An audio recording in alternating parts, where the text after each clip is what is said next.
All right, so let's start with your sons. Tell us about them. What are some of their interests and how old are they now? So Irene and I have been together for 33 years. We just celebrated our 31st wedding anniversary last year. So our sons, all boys, are 29. James is our oldest son, and he's neurotypical. And our next son, who is 27, Jake, is the namesake of the charity.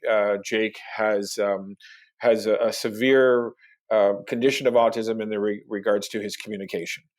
Jake is very typical in a lot of his behaviors.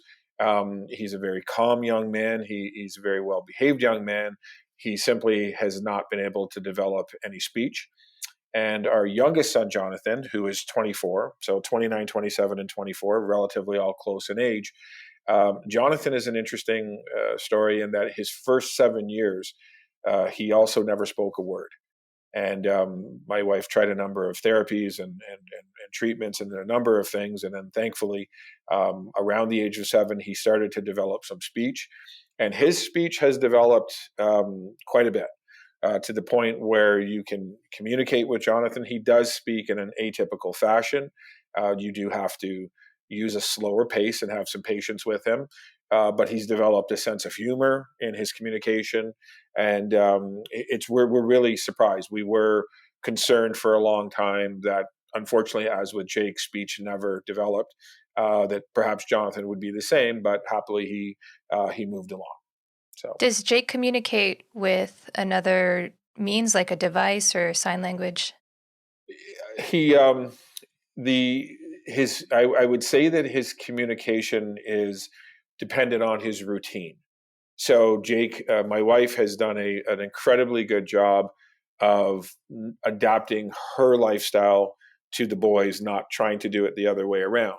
So their meals, not every day, are the same, but throughout the week, there's a kind of a structure to the way they're fed, and because the routine is so consistent, Jake can follow simple instructions as to where the next meal is, what the next timing are. It really is challenging, though, to ever try to guess as to what is on Jake's mind. As we say, he can follow simple commands. Let's get dressed. We're going to go visit grandma.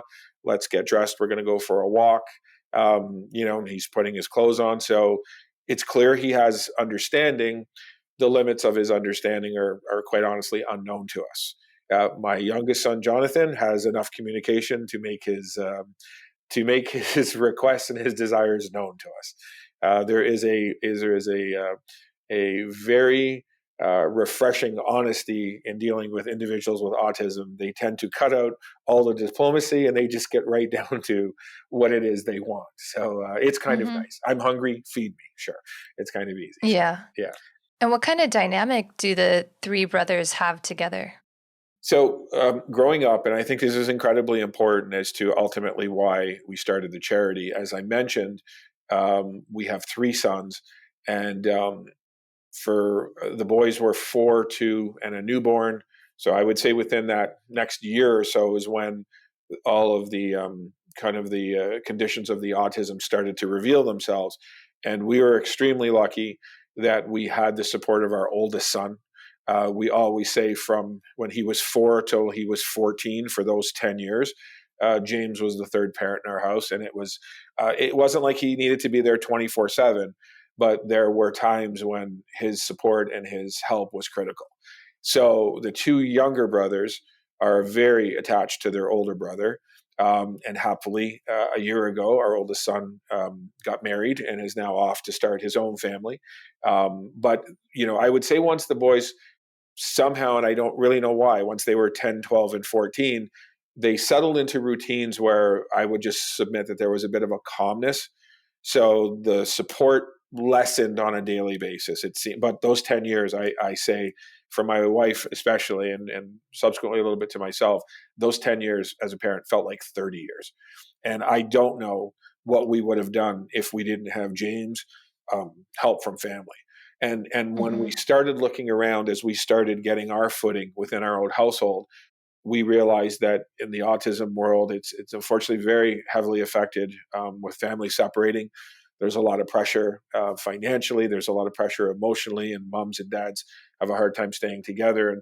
And we just realized that if we had a hard time with an older child, with parents, with family, how are these parents surviving? So we put together the charity in the vein of trying to just be that extra pair of helping hands when it was needed. You've been watching Autism Knows No Borders. If you like this video, please give it a thumbs up and subscribe to our channel.